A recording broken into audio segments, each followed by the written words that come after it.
La parole de Dieu. Nous n'avons pas écouté tes serviteurs les prophètes, qui ont parlé en ton nom.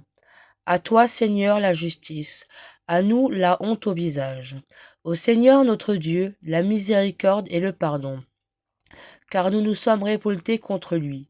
Nous n'avons pas écouté sa voix. Le commentaire.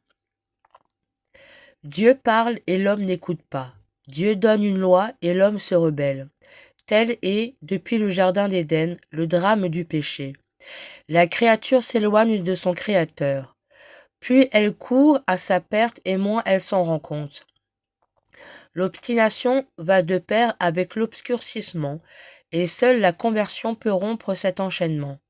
La honte au visage qu'évoque ici le prophète Daniel est une expérience émotionnelle rude mais bienfaisante qui s'oppose à l'endurcissement du cœur, si souvent dénoncé par la Bible.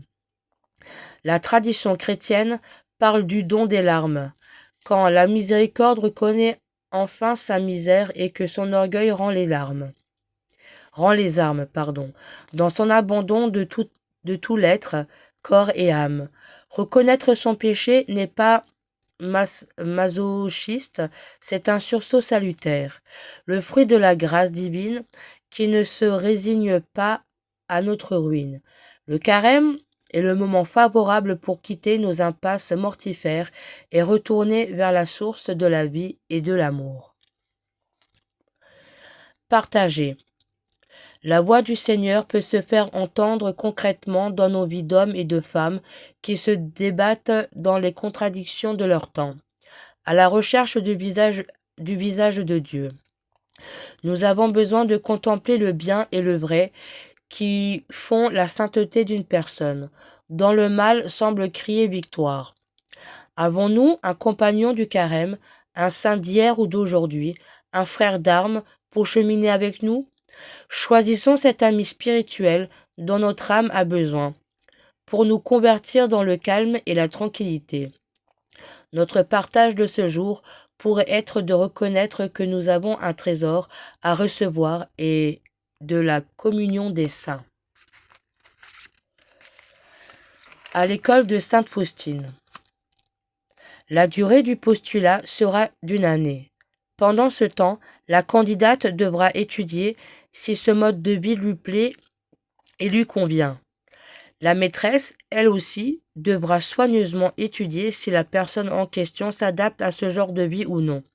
Si après 1 année, l'on constate qu'elle a une volonté ferme et sincère de servir Dieu, il faudra la recevoir au noviciat.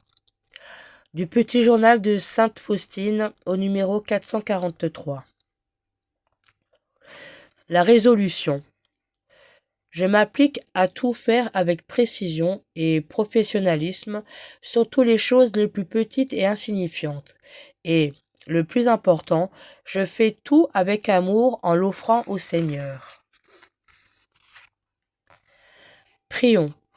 Saint-Esprit, garde-nous pour accomplir un vrai chemin de conversion, pour redécouvrir le don de la parole de Dieu, être purifié du péché qui nous aveugle et servir le Christ présent en nos frères dans le besoin.